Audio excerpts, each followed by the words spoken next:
Tumpahan minyak jenis high sulfur fuel oil oleh perusahaan minyak yang menyebabkan pencemaran di perairan Sungai Alalak hingga Sungai Awang akhirnya ditindaklanjuti. Dinas Lingkungan Hidup Barito Kuala bersama kepolisian melakukan pengambilan sampel air yang selama sepekan terakhir telah dibersihkan perusahaan. Dari hasil penyisiran ini, permukaan sungai sudah mulai bersih dari noda hitam minyak.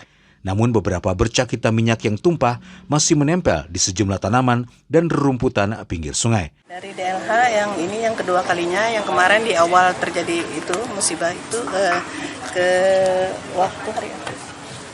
beberapa waktu yang lalu kita ngambilkan sampling juga. Kemudian di hari ini untuk melihat setelah beberapa hari apa yang menjadi hasilnya. Nanti hasil seminggu kemudian baru 5 hari sampai 7 hari baru kita dapat mengetahui. Karena memang ini ada usaha untuk dari ilung itu ya untuk mengikat daripada palutan itu penanggulangannya. Kemudian sudah beberapa hari kan berjalannya, pastinya air turun naik itu pasti ada pengurangan. Sementara itu pihak perusahaan PT Intim Putra Perkasa berjanji akan menuntaskan pembersihan dalam waktu secepat mungkin dengan menurunkan 8 armada kapal. Kita akan mempercepat, ini kan 6 kelotok kita siapkan mulai kemarin, ini sudah hampir 10 hari kontinu dan besok kita nambah orang lagi untuk yang di samping-samping kita tebas-tebasin kan. Nah, kita nebur sekitar 8 kelotok mungkin lagi.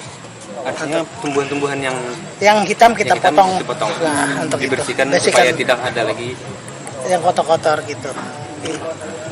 Lanjutannya sampai kapan kira-kira ini, Pak? Sampai bersih, Pak. Sampai bersih berarti. Artinya secepat mungkin. Secepat mungkin. Dan kalau ada keluhan masyarakat kita siap tanggung jawab, apa yang misal kerugian apapun kita siap bertanggung jawab. Meski telah ada pembersihan, namun pihak DLH Batola sendiri masih belum bisa memastikan keamanan air sungai untuk bisa digunakan beraktivitas. Karena harus menunggu hasil lab keluar dalam waktu sepekan ke depan. Dari Banjarmasin, Barito Kuala, Alif Hidayatullah, Kalsel 1net.